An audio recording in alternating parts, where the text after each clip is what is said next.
तो आपको बताना चाहता हूँ, ये कहीं ना कहीं निकोलाउस की एक शिक्षा बोली जा सकती है, क्योंकि ये निकोलाउस आदमी पहले अन्य जाति था, बाद में यहूदी मत में आ गया था, बाद में यीशु के बारे में पता लगा, फिर उसने यीशु मत को भी धारण कर लिया।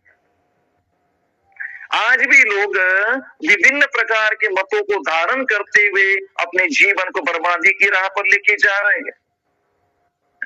अगर आप यहोवा विटनेस से जुड़े हैं तो मेरा नम्र निवेदन है, कृपा कर जितना जल्दी हो सके वहां से निकल जाइए, क्योंकि यहोवा विटनेस कहीं ना कहीं उस यहूदी मत में से आया है जो यीशु को मानने के लिए इनकार करते हैं।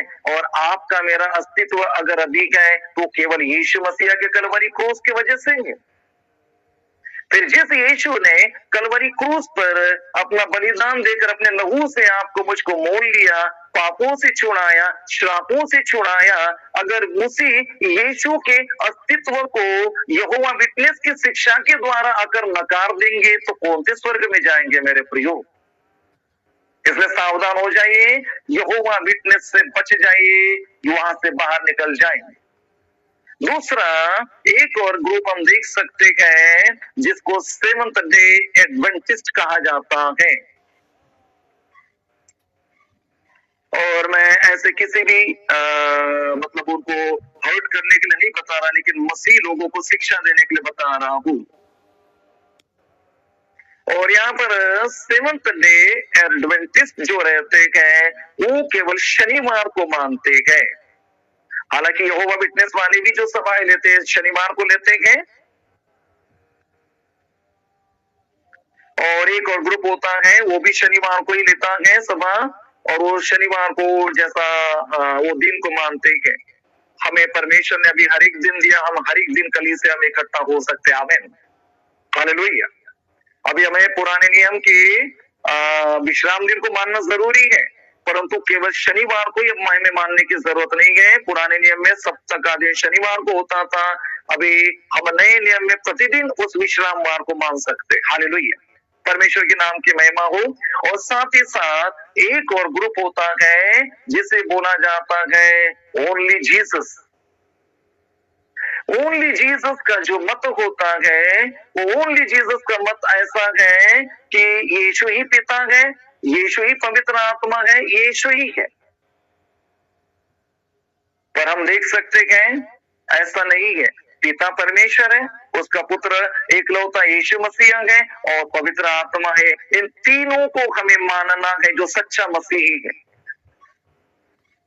पिता परमेश्वर को भी हमें मानना है, उसके पास हमें प्रार्थना करवाना तो यीशु मसीह के नाम से ही जाएगी, और पवित्र आत्मा के सामर्थ से भरना है। लेकिन जो ओनली जीसस है वो केवल जो सिखाते हैं, वो केवल यीशु को मानने के लिए सिखाते हैं। वो कहते हैं पिता ही यीशु है और यीशु ही पवित्र आत्मा है। ऐसी शिक्षा से हमें बचना होगा। हालेलुया, परमेश्वर के नाम की महिमा हो। मेरे प्रियो, निकोलाई की शिक्षा ऐसी है कि अगर आपको एक मत नहीं पढ़ता, पहले पटेगा, फिर दूसरा मत कोई आपको बता देगा, तुरंत उसमें घुस जाते हैं। और आज भी कलीसिया में ऐसा ही मतांतर चालू है। लोग अगर उनको पसंद नहीं आ रहा है तो फटाक से कलीसिया छोड़कर दूसरा मत धारण कर लेते हैं। निकोलाउस की शिक्षा यही है। निकोलाउस जो पहले यहूदी मत में आ गया था, पहले वो अन्य जाति था, फिर उसने अन्य जाति रीति को छोड़ दिया तो यहूदी मत में आ गया, उसने यहूदी मत अपना लिया, और उसके बाद फिर यीशु के बारे में बताया गया और वो यीशु में भी आ गया, बपतिस्मा भी ले लिया, पवित्र आत्मा पा लिया, लेकिन बाद में फिर वो भटक गया और उसने फिर एक नया डॉक्ट्रिन ला लिया, नई शिक्षा ला लिया, जिसे निकोलाउस की शिक्षा बोला जाता है। मतलब आप कहीं पे भी जा सकते हैं, कुछ भी कर सकते हैं, अपना अपना मत बदल सकते हैं। मेरे प्रिय, में सावधान हो जाना चाहिए। इस निकोलाउस की शिक्षा को यीशु मसीह घृणा करता है। जरा पढ़ेंगे प्रकाशित वाक्य 2 अध्याय और वहां पर 6 वचन में वहां पर क्या लिखा है? पर हाँ, तुझ में ये बात तो है कि तू निकुलइयों के कामों से घृणा करता, जिनसे मैं भी घृणा करता हूं। निकुलाइयों की शिक्षा से हमें घृणा करना चाहिए, हमें ऐसी गलत शिक्षा में फंसना नहीं चाहिए, तब जाकर हम सही शिक्षा में फंसे बने रहेंगे, प्रेरितों के द्वारा दी गई शिक्षा में उस संगति में बने रहेंगे, योग्य शिक्षा में हम बने रहेंगे, भटकेंगे नहीं। तब मेरे प्रियो हम आगे बढ़ते जाएंगे और परमेश्वर के नाम की महिमा होती जाएंगी। हम दूसरों को परमेश्वर में लाते जाएंगे। आप जानते हैं अक्विला और प्रिस्का जो पौलुस के मानो चेले बोल सकते हम, और वो पौलुस प्रेरित की संगति में रहते वक्त में उन्होंने योग्य शिक्षा को पा लिया था और उस शिक्षा को मानो उन्होंने अपना हथियार बना लिया था। और ऐसे ही एक कलीसिया में अपुल्लोस नाम का विद्वान जाता है, और अपुल्लोस नाम का विद्वान जो मसीह की सही से शिक्षा देता था, परंतु केवल यूहन्ना के बपतिस्मा के बारे में प्रचार करता था। वो उधर जाता है, अक्विला और प्रिस्का वहां पर रहते हैं, और वो जब अपुल्लोस को सुनते हैं तो उस समय तो कुछ नहीं बोलते। सभा खत्म होने के बाद वो अपुल्लोस के पास जाते गए, उसे अपने पास लेके जाते गए और पौलुस के द्वारा सीखी हुई शिक्षा उसे समझाते हैं कि अभी मन फिराव के बपतिस्मा की जरूरत नहीं है, अभी हमें सच्चे बपतिस्मा की जरूरत है, अर्थात पिता पुत्र ईश्वर पवित्र आत्मा के नाम से बपतिस्मा की जरूरत है। जरा देखिए तो ये अक्विला और प्रिस्का को ये शिक्षा किसके द्वारा मिली थी? पौलुस प्रेरित की संगति में रहने के द्वारा। और इसलिए मेरे प्रियो, अगर हमें कलीसिया में भटकाव नहीं चाहिए, और इसलिए कलीसिया परमेश्वर की शिक्षा में परमेश्वर की शिक्षा में बने रहना चाहिए और झूठे उपदेशों में नहीं रहना चाहिए। इसलिए परमेश्वर ने नए नियम की कलीसिया जब पेंतिकुस्त के दिन आरंभ हुई, आप देख सकते वहां पर जितनों ने बपतिस्मा लिया, 3000 लोगों ने बपतिस्मा लिया, तुरंत उनको परमेश्वर ने प्रेरितों की संगति में रख दिया ताकि वो परमेश्वर के प्रेरितों की शिक्षा को प्राप्त करे और भटके नहीं। क्या मेरे प्रियो, सावधान हो जाइए। परमेश्वर ने हमें चेतावनी दे दिया कि अंत के दिनों में लोग भरमाने वाली और दुष्ट आत्माओं की शिक्षाओं पर मन लगाएंगे, भटक जाएंगे।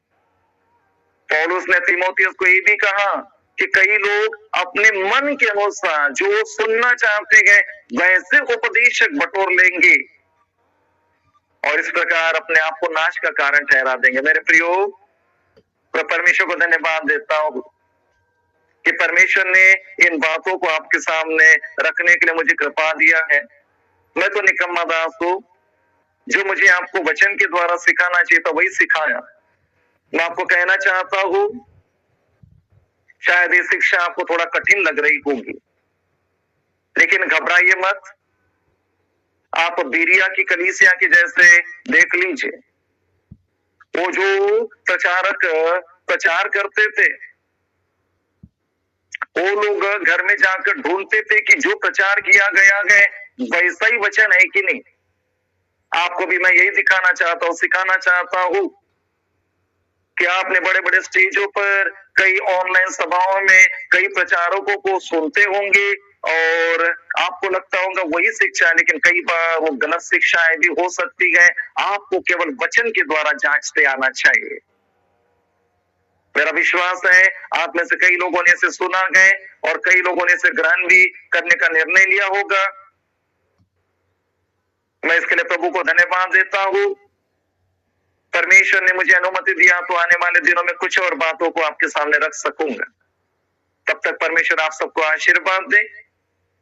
जो आज सिखा है आप वचन के द्वारा जांच लीजिए। जो भी आप इधर सुनते हैं, अगर हो सके केवल मैं नहीं, बाकी जितने भी प्रचारक इस ऑनलाइन में आते हैं उन्हें भी आप नोट डाउन कर लीजिए और वचन के द्वारा जांच लीजिए। सच्ची शिक्षा में बने रहिए। सच्ची शिक्षा हमें मजबूत करेंगे और सच्ची शिक्षा झूठे उपदेश में फंसे हुए लोगों को आपके द्वारा बाहर निकालने के लिए सहायता करेंगी, जैसे अक्विला प्रिस्का को परमेश्वर ने उपयोग में लाया। परमेश्वर इन वचनों के द्वारा आपको बहुत आशीष दे। वह तो निकम्मा दास जो करना चाहिए था वही के सारी महिमा प्रभु यीशु मसीह को देकर हम धन्यवाद करेंगे। Thank you very much. Praise the Lord. God bless you all.